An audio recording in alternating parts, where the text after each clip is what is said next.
This podcast is dedicated to the dynamic youth of today who are breaking boundaries, challenging norms, and redefining what it means to be a force for positive change in the world. In every episode, we will delve into the narratives, experiences, and wisdom of exceptional individuals who are both empowering and inspiring young people, and young individuals who are making significant strides across a range of fields, including technology, the arts, activism, and entrepreneurship. We believe that the future is in the hands of our generation, and together we'll explore ideas, innovations, and inspirations that are shaping a brighter tomorrow. So, whether you're a trailblazer yourself, change makers, or simply looking for a dose of motivation, you're in the right place. Find Your Voice is not just a podcast, it's a movement. Let's dream big, think bold, and act now. Get ready to be inspired because the future starts now. Welcome to Find Your Voice. Everyone has dreams. If you guys have dreams and want to be change makers, please join the FYV network. Scan the QR code presented on the screen to join the network. So welcome everyone to Find Your Voice podcast. So this podcast will be speaking about rising from pain, empowering youth to find strength, community, and transform mindsets. I'll be hosting this podcast, and I'm Nuga. I'm a staff member of YMCA, and we have a guest speaker here who's Gosha. Hi Gosha, would you like to introduce yourself? Yes, sure. So my name is Gosia Grabowska, and I'm a trauma-informed counselor and a therapist. I work with adults and young people. I'm also a mentor and senior mental health practitioner working for the YMCA Southend. So I came to the UK from Poland when I was 23, and then I faced some difficulties followed by mental health problems, but truly those tough times sparked a real passion in me for mental health and well-being. I've learned firsthand how crucial it is to have support, understanding and acceptance. And today I'm all about being that person for others, especially for young people.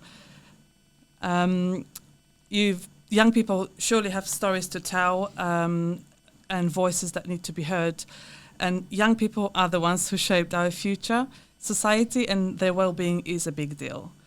I know that I might not be able to change the entire world, but I'm a firm believer that every little step and every tiny contribution we make can bring a real meaning to the work we do together.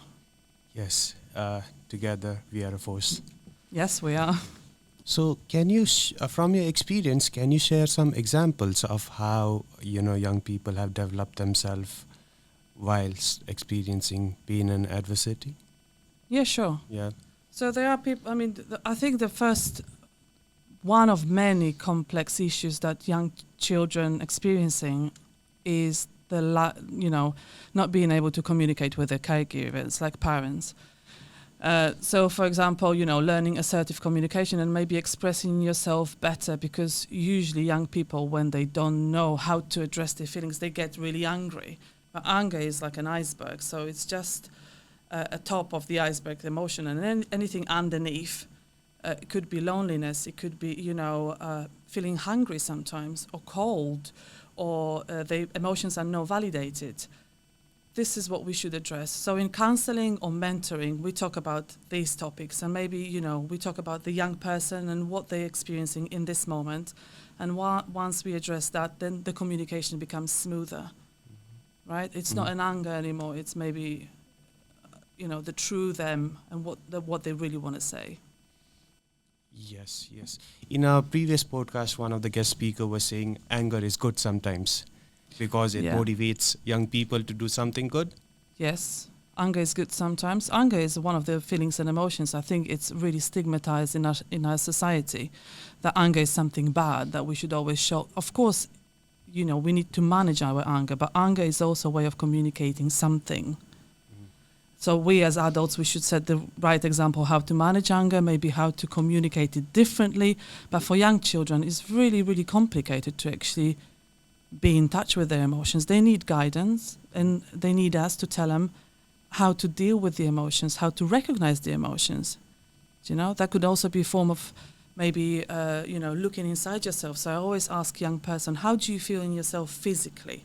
Where do you feel the pain? Where do you feel the tightness? you know, then touch yourself, and then see what that means to you, and how does it feel if you give yourself a cuddle yourself, like even touch your arm and, you know, touch your chest just to see. Yep. Yeah. That's true. So moving on, the next question to you is, how important is it for young individuals to find a supportive community when they are navigating through difficult experiences? Well, first and foremost, it's very important to be a part of community, because then you feel that you're not on your own, you're supported. You know, the feeling of loneliness, it's a horrible feeling, and especially for a young person, if they don't have the solid foundations in their family setting, because some people, they don't have that. You know, parents are going through difficulties of their own.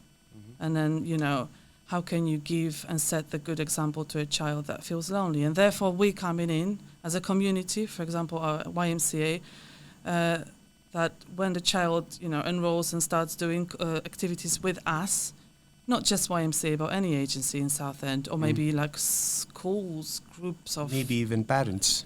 100%, yeah. Parents, friends. Yeah. Anyone, neighbours. Yes. You know, somewhere that the child feels that it's not on their own, and maybe you know, they can ask questions. Your parents, not only parents can be your, you know, the figure that you look up to. If you feel that, you know, you can't go there, have a look around yourself and see, who do I want to be like in the future, right? Mm-hmm. Yeah. Yeah, that's we all have our role models. 100%. So yeah, we just look after them, what qualities they have, and yeah. So the next topic is about empowering through shared experiences. So can you share a specific example of a story of a young person who turned their pain into strength and became inspirations to others? Yeah, I know an example of one young girl who comes from a family that, you know, you would think it looks perfect, everything is beautiful, the house looks tidy, and, you know, there are meals on the table all the time. However, the girl was experiencing a lot of difficult emotions at the beginning of her secondary school. It was overwhelming, but her parents were also very busy at work. They were doing their own stuff, so she didn't feel like she should share her burden with them, because she didn't want to, you know, put too much pressure on her parents. And then she started self-harming. Her mum found out about her self-harming, and, you know, there was a lot of noise in the house because they didn't know how to deal with this. But anyway, we suggested that the girl should go and seek some help, like counselling at school, which she did gladly. And after, I think, 10 sessions or maybe 12 sessions, the girl was fine. Not perfectly fine. You can't fix someone within 12 sessions, you know. It takes a journey.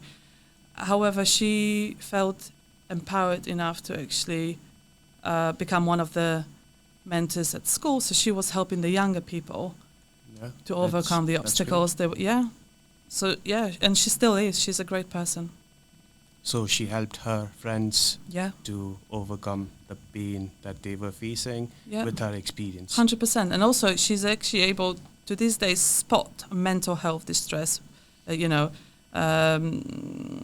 the younger groups in a secondary school. So she knows when there's some red flags and they should be addressed. So she was the one who actually reported to safeguarding some other difficulties people were experiencing. So she's learned a lot. Yes, I guess this is important for every friend because friends are close. Mm-hmm. Some of the friends might be close than their family members, so they know about their friends, they know what they're suffering from, so they should be supporting each other. 100%. Yeah. It's all about open empathy, listening skills. We should, as young people, always remember the three core things. So it's empathy, not judging other people, and accepting them the way they are, because we never know what another person is going through. We can't judge them. Yes, that's true. So our next question to you is, how does well-being mean to you? Yeah. Specifically for young people, and why it is important for them to grow up happy and strong, and for our communities to be better. Sure. So well-being for young people means feeling awesome in every way. Physically, mentally, emotionally, and socially. It's like having a superpower.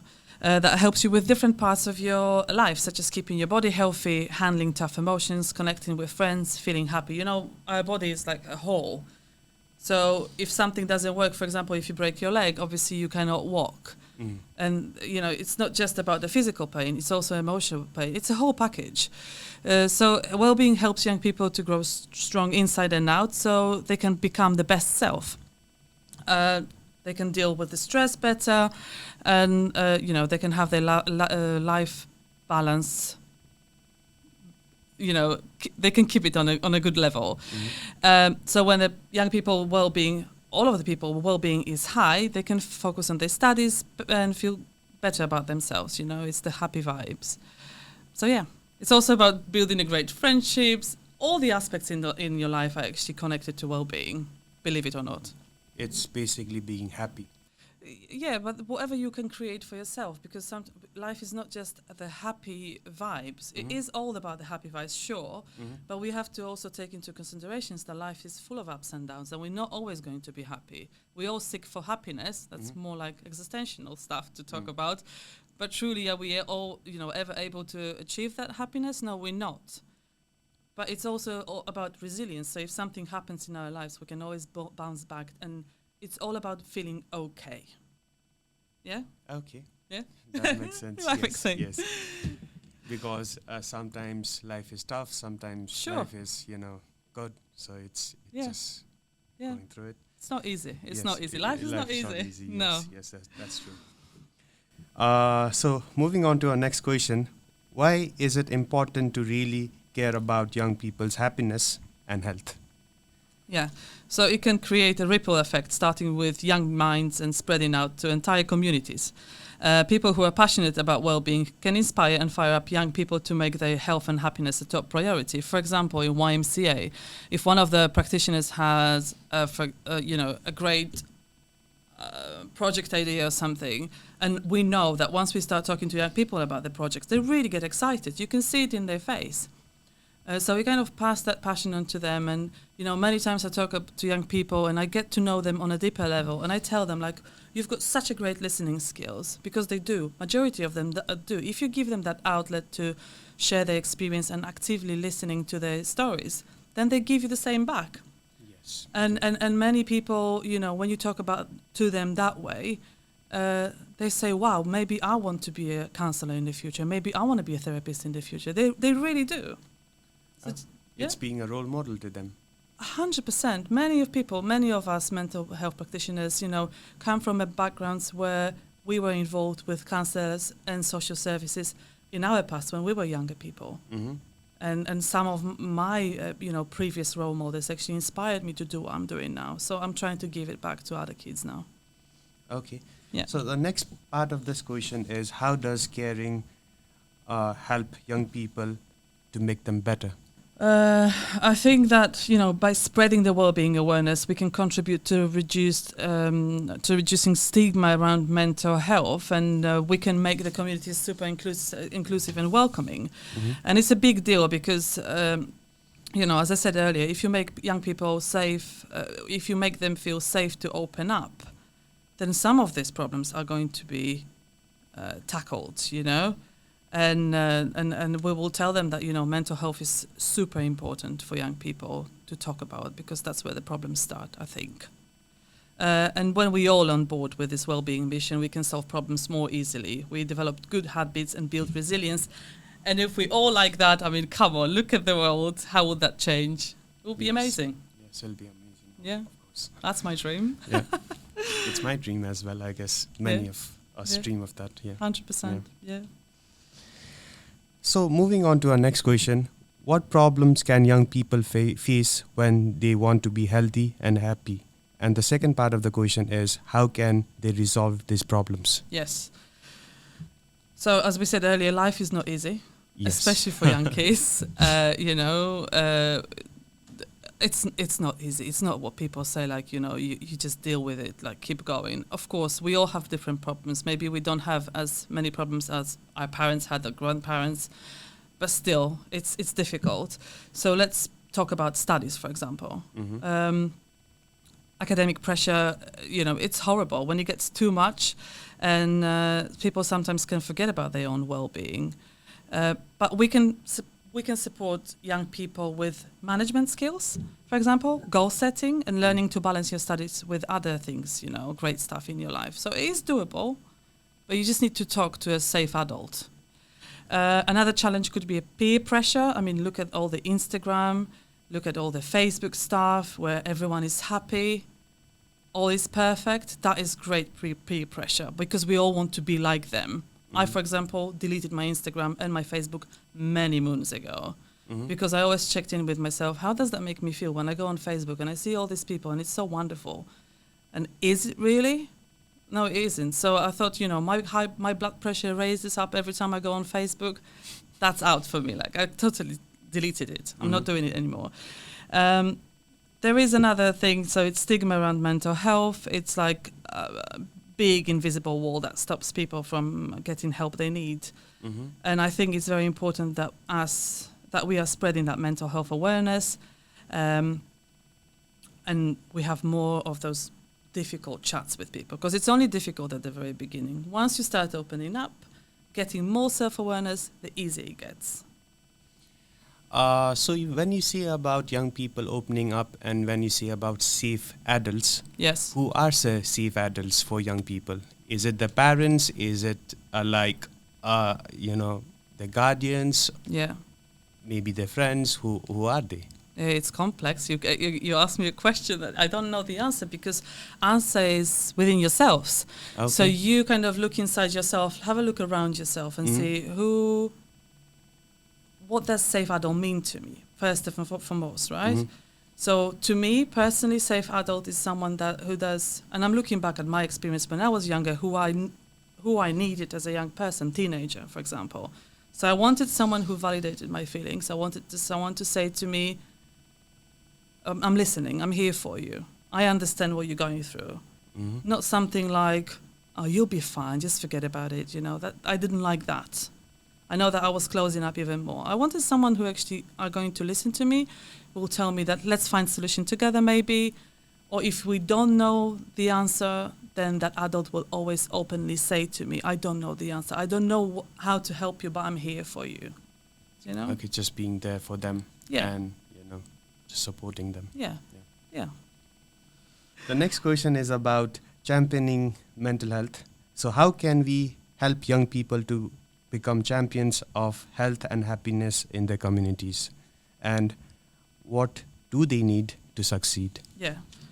Well-being awareness is already in schools and community. I would lie if I said that this is something that doesn't exist, because it does. So, for example, in YMCA, we have mentoring projects. I used to be a mentor for YMCA working in secondary schools. So I was going around secondary schools and I had up to 12 sessions, I think, one-to-one with people. So we were teaching the importance of taking care of yourself and your mental health. And in many secondary schools where I worked, there are already real-life well-being champions who guide and inspire others. Like I've mentioned before about the girl, you can become your mental health champion and you can guide others. There are good clubs where, young people can share their stories and chat about the challenges. And just to mention about our project, Mental Health Champions, Right. where we offer young people a free course where they can be certified mental health champions. Absolutely.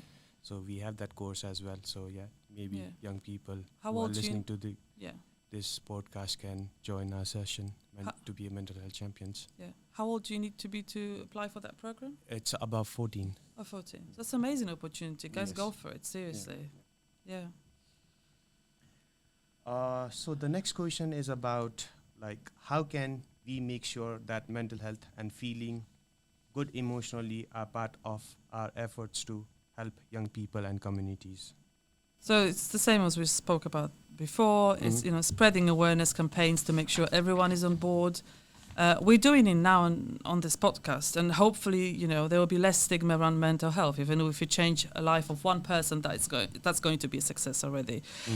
So I'm sure that if we can bring mental health checkups to schools, we can catch up any troubles early on. One of those checkups, I think, are mentoring sessions with the YMCA practitioners, key work, music projects, whatnot.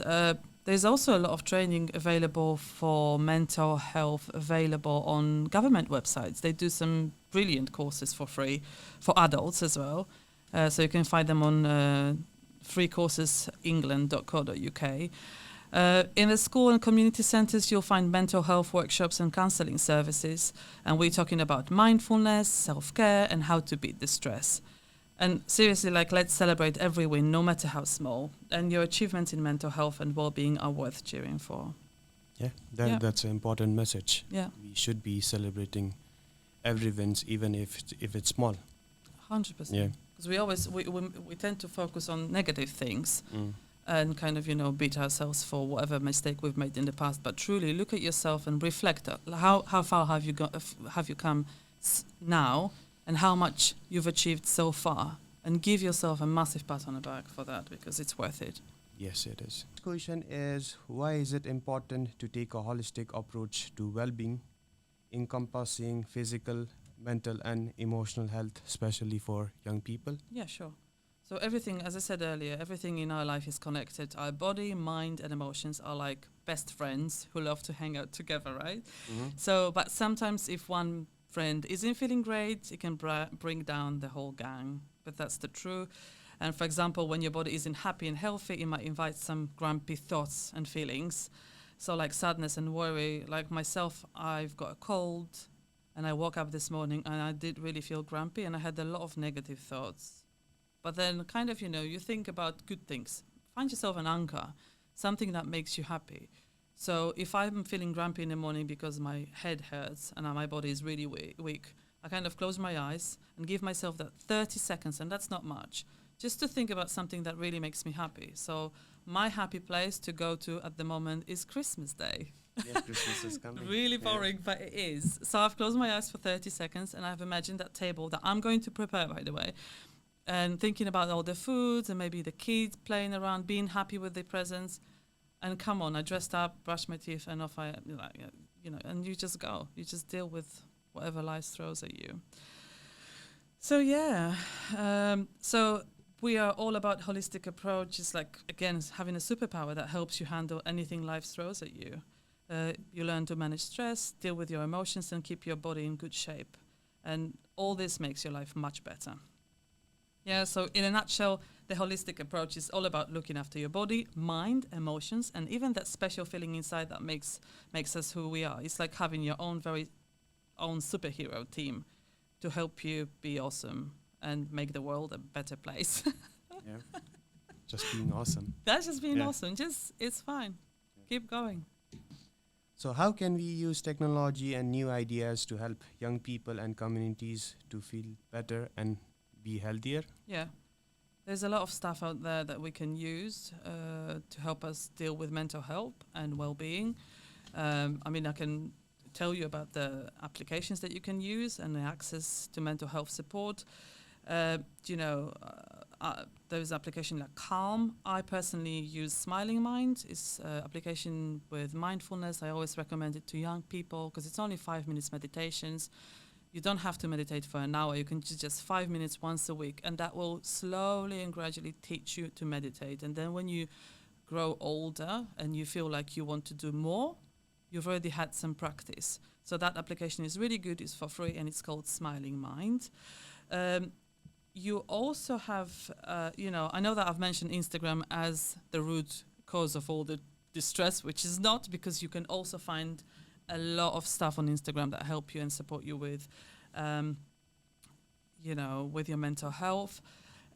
You can also chat with mental health experts through video calls or chat. There is a platform. There is a lot of controversy around platform like BetterHelp that gathers therapists and counsellors from all over England, and you can access your therapy from your home.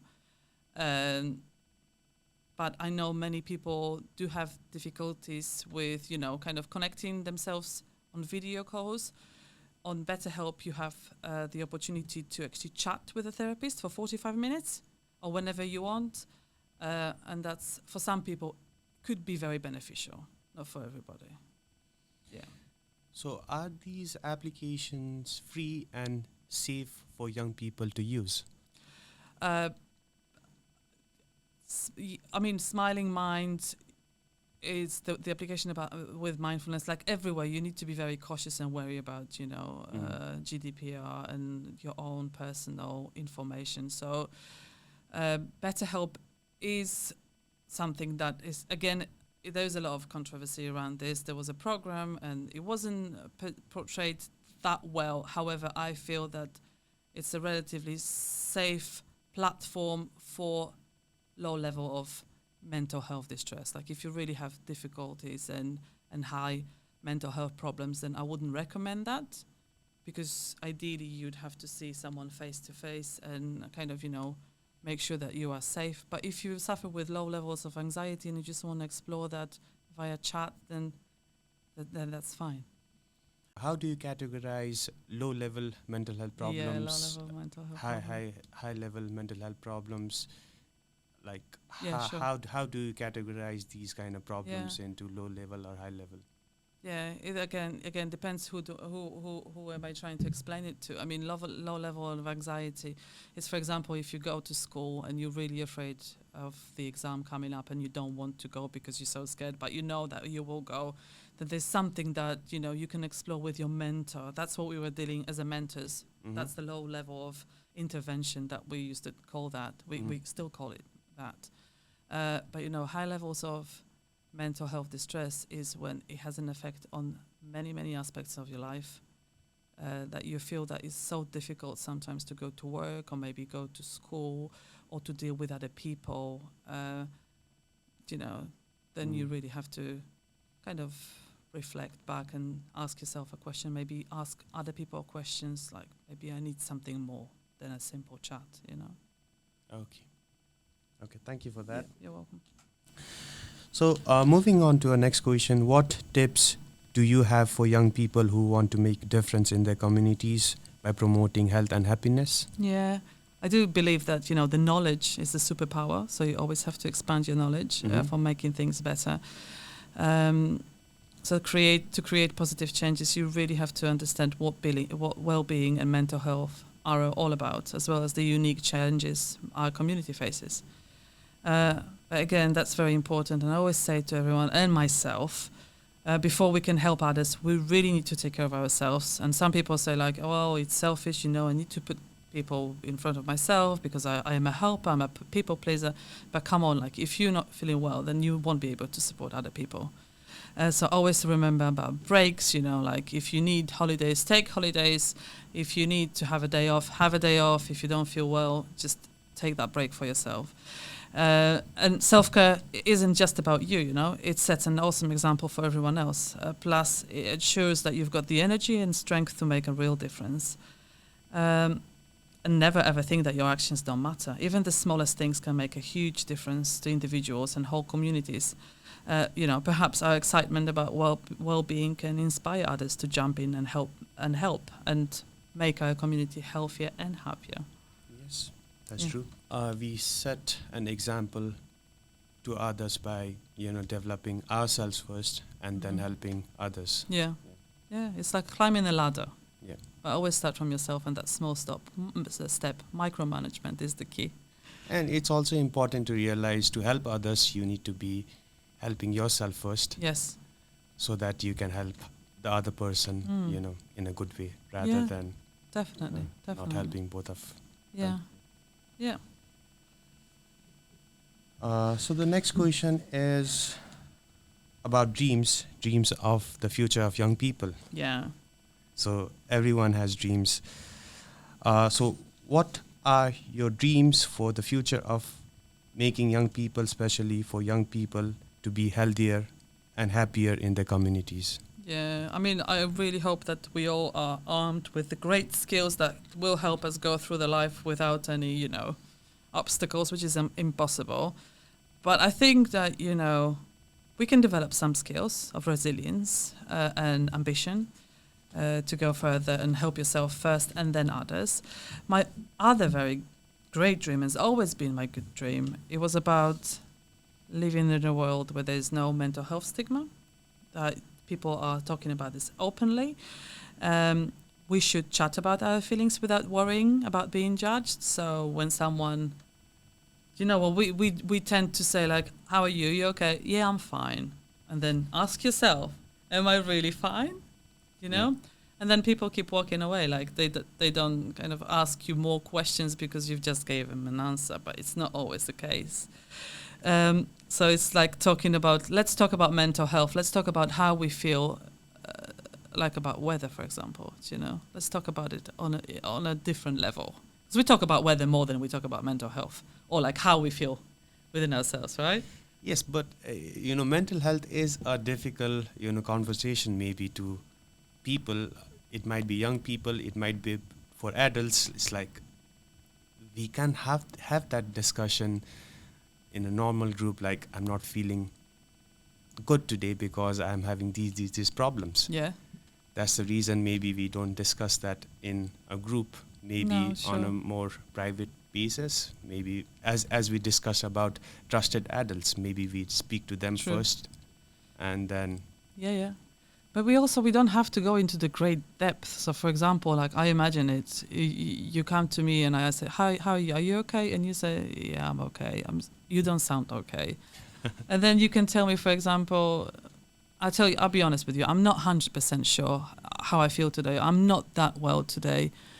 And I would be saying to you, "Thank you for sharing. If there is anything I can help you with, just remember that I'm here." And that's it. You don't have to open the can of worms. Yes. It's about offering your help. Yes. That's fine. I acknowledge that you're not feeling well. I do, validate your feelings, and then you do your own thing, and I'm going to do my own thing, but you know that I'm there, just in case, right? And that is the community that I'm dreaming of. I know it's so complicated, and it's not going to happen anytime soon, but hey-ho, So... Yeah, again, I'm quite boring with the therapy thing, but I really wish that we all have a bit more therapy and we can make peace with our inner child, and have less disagreement in this world. But I think, if we all addressed our inner child and, our inner teenager... It's being more open. Yes, more open with ourselves first and foremost, and explore it in a safe space, in therapy and counseling, maybe. Then... I don't think there'll be any wars in this world, Yeah. Hopefully we can achieve that. Maybe one day. You never know. So this is the last question. Yes. So it's about what can our listeners do to help out and join projects that are making young people feel better and happier? Can always lend a hand. So we're always looking for volunteers. So come and join us. You can offer your time and skills to help with the activities. No problem. We've got plenty of stuff for you to do. Just reach out and check with other charities and volunteers apps, spots. It's always available there. We also need more cash to keep doing the amazing work. We are a charity agency, so we need money. If you want to, whether it's a one-time donation or a regular donation, your financial support can make a big difference. Also, always raise your voice. Don't be silent. You've got a voice and you can use it, to shout out about this well-being project. So spread the word about. We are on Facebook. We are on LinkedIn, right? Mm-hmm. So we can share our projects. We constantly need more people, and you can start your own thing. So if you're feeling passionate about well-being and mental health, you can kickstart your own initiative to tackle specific issues in your community. Again, look around, see what's needed, then look at yourself, reflect back how much energy you have to share with others. Off you go. The sky is your limit. Yeah, the sky is the limit. Yeah. So just to summarize this episode, do you want to give some tips or main advice for young people to, look after themselves and help their friends or the community? Any main tips or advice that you would like to give for improving mental health? For improving mental health, okay, always seek help. Mm-hmm. Don't feel like you're on your own, because it's not the case. You can go and ask for people to help you, and we're here to help you. Look around if there is any support in your schools, in your community, something online maybe. always look in the future and set yourself, first of all, set yourself a goal. Who do you want to be in the future? Find yourself that, that figure that you would like to be like. And then little steps, step by step, One step at a time. One step at a time. Do not rush. Don't put any pressure on yourself. You've only got one life, and it can be amazing. Mm-hmm. But there's no pressure and no rush. It's all artificial. Everything that you see in social media, Instagram and stuff, it's not your life. Your life is what you make of it. So I wish you all good luck. Really do. But I'm sure that it's going to be wonderful. You just have to believe in yourself. Okay. I'd like to thank you for your time You're and welcome. your inputs in this podcast, which will be helpful for us, young people, and for whoever is listening to this podcast. In our next episode, we'll be speaking about social justice. So, we'll see you in the next episode. Thank you, Goshi. Thank you.